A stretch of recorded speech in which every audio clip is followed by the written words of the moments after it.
mind me. I'm just enjoying my drink. Looks like a green snot. Those are dangerous. Be careful. In a good way.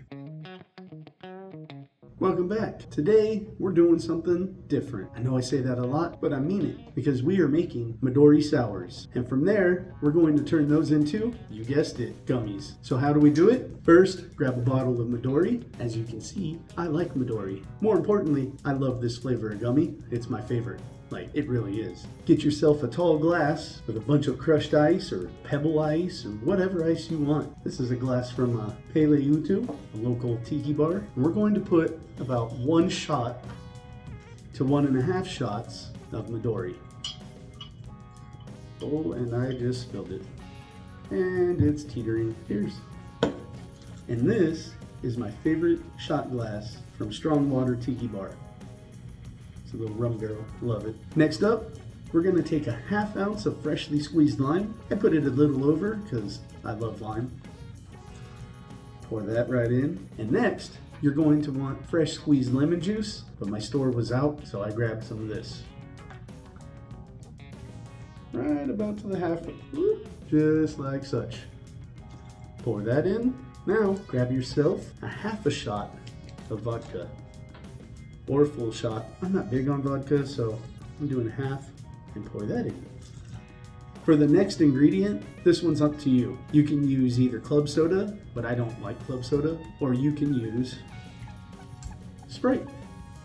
You can also use 7-Up. I prefer Sprite over club soda anyway, because it pulls all those flavors up forward. And all you're going to do is top your glass.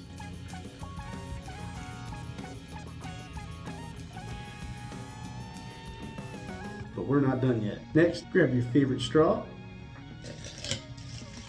Give it a little stirry stir.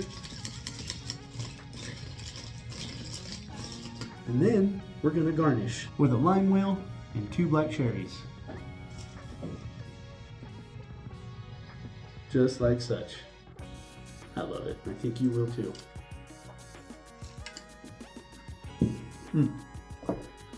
That's delicious. But you know what's even better? The gummies we're about to make with it. So let's stop wasting time and let's get to it. Come on. Let's get to it, shall we? Honestly, if you like Midori Sours, you're gonna like this gummy. So, first into the pot, we've got 77 grams of pure cane sugar with 44 grams of gelatin. We're gonna swirl that up a little bit just to help prevent some clumping. For anyone new here, if you get any clumping, that's fine, don't even stress. It's all gonna bloom and it's all gonna melt. Now I've got to turn on the scale. This is actually take 2. Right here is where I messed up on the last time. Well, it wasn't my fault. I turned it on and the scale said, which is just H's for error or it's too heavy. Anyway, so I wasn't paying attention to that, and when I added in the corn syrup, oopsie doodles, let me tell you what, I muffed up. All right, so you want 225 grams of this corn syrup. Woo, woo, woo. Not 242 grams. So we need to get like 17 grams off, right? Something like that. On the first scoop, next into the pot, 125 grams of applesauce. Dagnabbit. Even when I try so hard not to get dirty, Now this is where it starts to get interesting. We're going to add a 1/4 cup of kiwi syrup. I know, it's weird, right?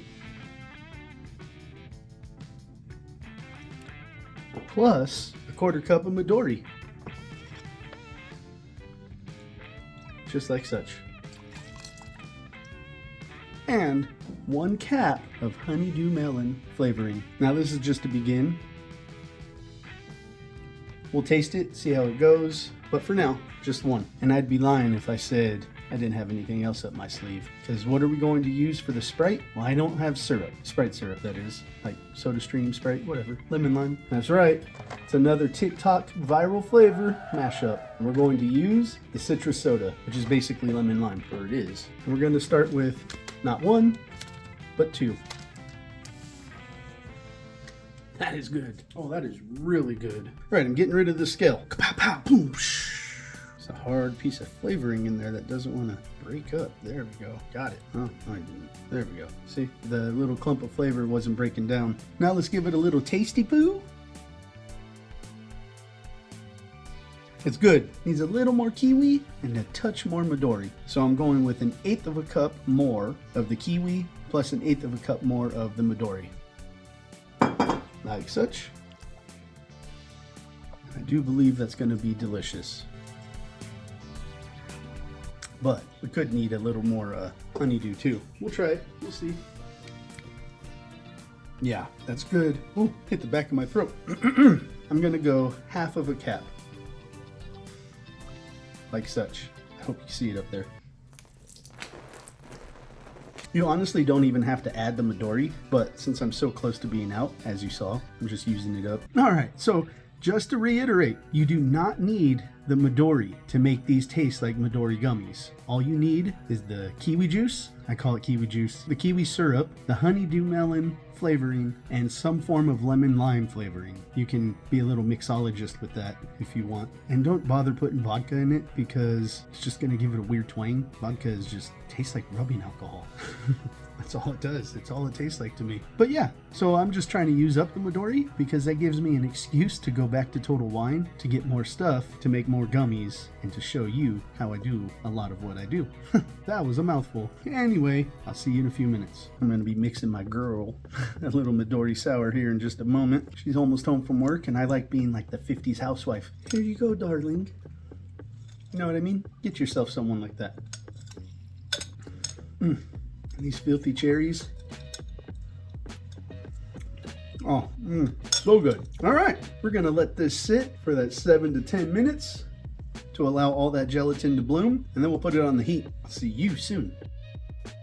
But wait, there's more. You're gonna need 2 ounces of liquid coconut oil with 1 level tablespoon scoop of lecithin granules. Now you're gonna wanna let this sit on a double boiler for 15-20 minutes until all the lecithin granules have been melted within the oil. That's the whole purpose of the double boiler, okay? Also, this is not the glass I put it in. I've already got a couple going on over there. Let me see. No, they're all taken. So, there you go. You've seen it in other videos, maybe. I don't know. I don't know how long you've been watching me for. Next, 5 grams cream of tartar with 1/8 of a teaspoon of malic acid. You want a little more in there to bring out those sour profiles. Okay? Okay.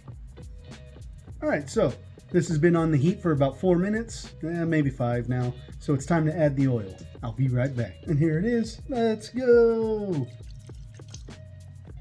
Finally got it in shot, huh? Some of it. All right.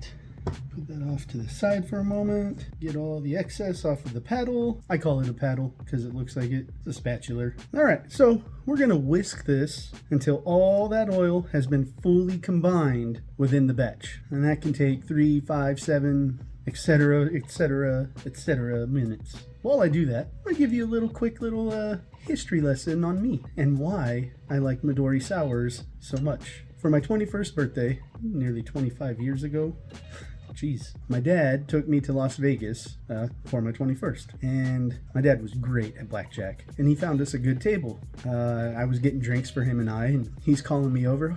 Burns, come here. So I get over there and I sit down and he's giggling like a little school child. And he says, look at the dealer's name. And the dealer, by this time, he wasn't enthused. Okay, I check it out and it's my name, which is my dad's name. So there were 3 Burnses sitting at the table. We thought it was the greatest thing ever, but that old man of a dealer, he couldn't give 2 shits about it. Anyway, the cocktail waitress comes over and she asks what we wanted. And I had just heard about the Midori Sour through somebody else. And I was like, you know what? That sounds really good. And I said, I'll have what he's having. And she said, sure, okay. And I drink it. Delicious. I get another. And I quickly realize that no matter how many I drink, I'm not getting drunk. I mean, of course, it's only, 20% alcohol? but it loosened me up enough to play better. And I know that sounds counterintuitive, but it did. So from then on, whenever I go to a casino and gamble, I always have a Midori Sour. And it's a fun little memory that I'll never forget. My dad passed away years ago, and I'm gonna keep that tradition alive. I ended up staying at that table until about midnight, and I went up to my room where my now ex-wife was, and she was 8 months pregnant at the time. She was getting ready to explode, but she was having a great time. At about 5 a.m., I hear knock, knock, knock, knock, knock on my door, and it was my dad. He won a boatload of money, and he said he was going to go take a little nap, and then he'd wake up in a couple hours, and we'd go out and have some fun out on the strip. I was like, all right, you do you, man. I'm going back to bed. And sure enough, we found all sorts of fun places to eat. We bought stuff. We were no strangers to Vegas. My parents raised us in Vegas, basically. Grew up in Southern California, but we were in Vegas every single weekend, just about. Unless I had a baseball game, and it was like that until my mom passed away. So it's little core memories like that that make me happy whenever I have a Midori Sour. All right. I'm going to turn up the heat a little bit. Still stirring though. I still see a little bit of the oil on the top. Once you do this enough, you'll start to recognize those little oil slicks. That's what I call them. And as I said in another video, you can definitely use an immersion blender. I had to say that 5 times. Blender. Blender. To get that oil to really force it into the batch or into the matrix. However, you'll be whipping air into it, so you'll be cooling it, so you'll have to cook it a little longer, but that's no big deal. It's like literally maybe 2 minutes max once you reach final temperature, which you should be aiming for 213 to 220 degrees. And then I like it to keep there for a few minutes. I'll fine tune, keep it at that temperature. I've done this so much though that I recognize it. When the batch is close to being done, the color will change a little darker. Sometimes it changes dark like a full shade, but you'll start to spot that and it becomes easy. I have faith in you people. Oh, whew. I thought I didn't hit record up there. I do that a lot. All right, I'm gonna let this sit until it comes to that roll and boil, and then it'll be time to add the acids. We are now on level 3 for heat scale. Sometimes I add green to this, but I think this one, because of the powder packets, it's got that nice lemongrass color, and I kind of dig it. All right, if you look closely, it's starting to move a little bit, so within the next minute or so, or less, we should be rocking and rolling, and it should be ready for the acids. I was right on the money. That was 1 minute. I'm actually turning up the heat a little more. I want it to boil a little more. We've got a lot of water in here, and we want to get all that excess water out. And then we're just going to be adding more with the acid, and then I really don't want to cook the acids for too long. So I made the executive decision to do it this way. And that's what's fun about gummy making, candy making in general. You could be doing something you've done for 15 years like myself, but every batch is different. When you double it, it reacts differently than the regular size batch. If you quadruple it, it works differently than the double size batch, and so on and so forth. And you'll always need something different unless you're using commercial grade scales, droppers, depositors. There's a whole world of things that can go on wrong or right. Some are happy accidents, and I love those, and I make mental notes of them. Okay, I actually write them down in my phone. I have a whole list of recipes that I still haven't shown you guys. That says it's already ready. However, there's still too much water in there. You gotta get that water out. This is also where you'll start to see the color change. And I'm already seeing it. It's already a little darker. You might be able to spot that in the camera. I'm gonna get the acids. Be right back. Just, stir those acids up with a splash of water. It's easier with a plastic fork. So that way, you can feel it better. You can feel the granules from the acids a little easier with the plastic. Plus, I don't want to scratch up the glass. Ooh, only 1 drop came out. All right, now we're going to turn up the heat a little more, and we're going to keep stirring. Just keep stirring, just keep stirring. The batch has gotten even darker. I don't know if you can tell on the screen here. It smells really good. It smells fantastic. Right. Oh, look at that. Yeah, I love when it does that. We're there. So I'm gonna put all this to the side. I'm gonna turn the heat down just a little bit. I'm gonna set up the pour station so y'all can be on your way. And here we go, ladies and gentlemen. Oh yeah, that's a beautiful color. Look at that.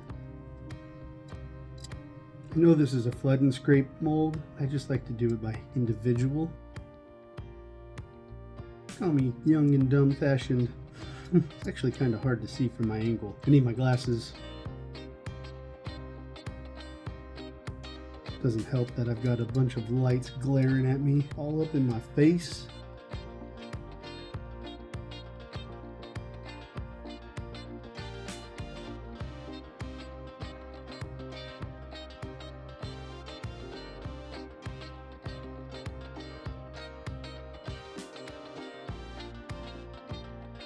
Switching hands.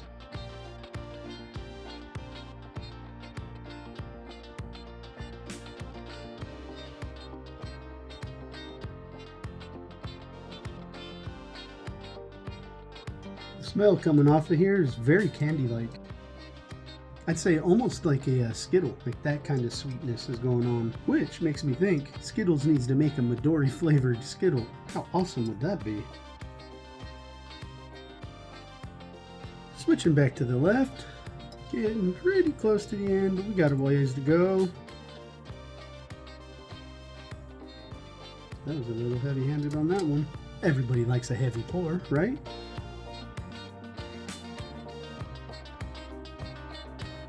Gonna need my spatula here.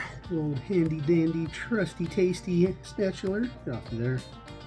Ooh. Looks like a green snot. All right, folks. That's about it right there. All right, and that's all she wrote, folks. Stick around for sanding. That's coming up next. I wanted to see if they were sticky enough yet on the bottom side. I am in a hurry, so I'm not waiting my normal 24 hours. I don't know why I'm talking. There's a lot of noise going on.